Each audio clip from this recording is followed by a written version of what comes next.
but I'm going to pitch it down 12 more to -24. And so now it's starting to sound really interesting. It's really gritty.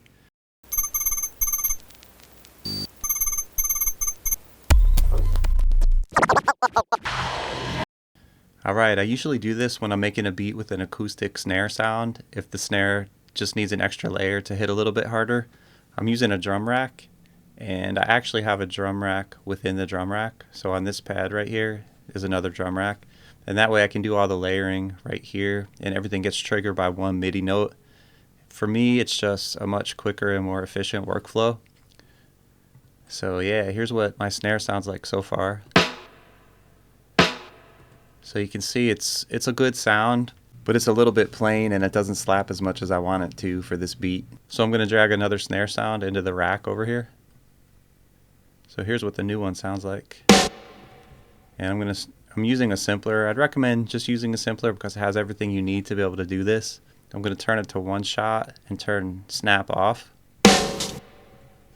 And then I'm going to start pitching it down. And this might seem kind of crazy at first, but usually the more you pitch it down, the better it works for this technique.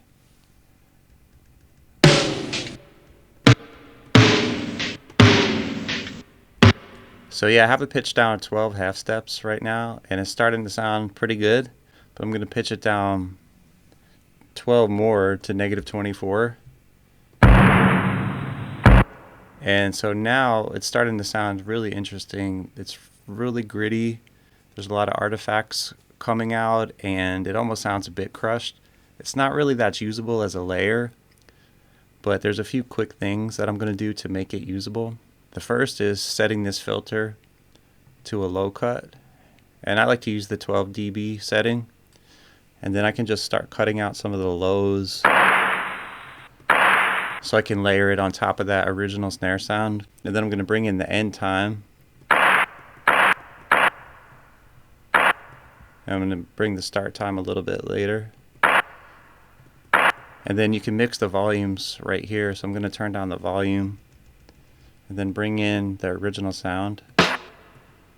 I'm going to turn it down a little more. And for me, the key is to not overtake the original sound, but just really subtly enhance it. So to where you almost don't even notice the layer at first. But when you take the layer away, you definitely notice that it's gone.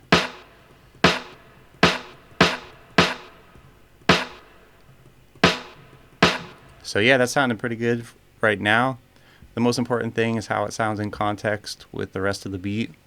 So I'm going to bring in the rest of the drums and the bass and the sample.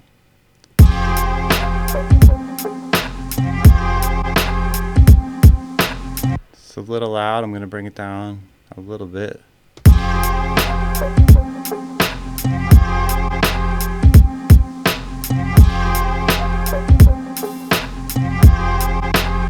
So yeah, that's all there is to it. It's a really quick process. One thing I really like about layering right here in the drum rack is you can bring in a few options and you can just turn them on and off and test them out as a layer real quick while the beat plays. So that works really well.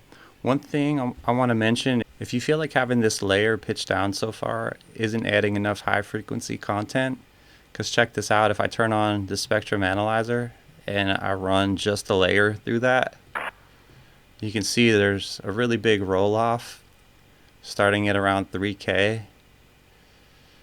So you're kind of missing a lot of content. I personally like that because I like to make more lo-fi boom bap, so I don't really like to have too many highs in my snare sound. But if you do, all you have to do is add an erosion to this layer. So that's in your audio effects, and then drive and color, and then erosion, and just drag that right onto your layer. And that's another thing I like about using these racks. You can process each layer separately. So for the erosion, I'd recommend using the wide noise. Set that width as high as it'll go, and set that frequency around 6K is a good place to start. And then just start turning up the amount and you can just experiment with those three things. But I definitely would recommend being pretty subtle with that, because a little definitely goes a long way. But I'm going to keep that erosion off because I was liking how it was sounding before.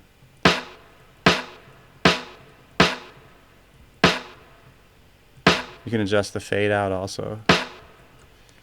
And yeah, you can also experiment too with other sounds besides snares. Like hi-hats can sometimes work really well, or just different kinds of percussion can work really well. And then the last thing I would recommend at the end of your effects chain, just have some sort of extra compression. I'm using a glue compressor with a pretty slow attack just to let the transient come through. And then I'm controlling the volume after that. And that just kind of helps the two layers blend together.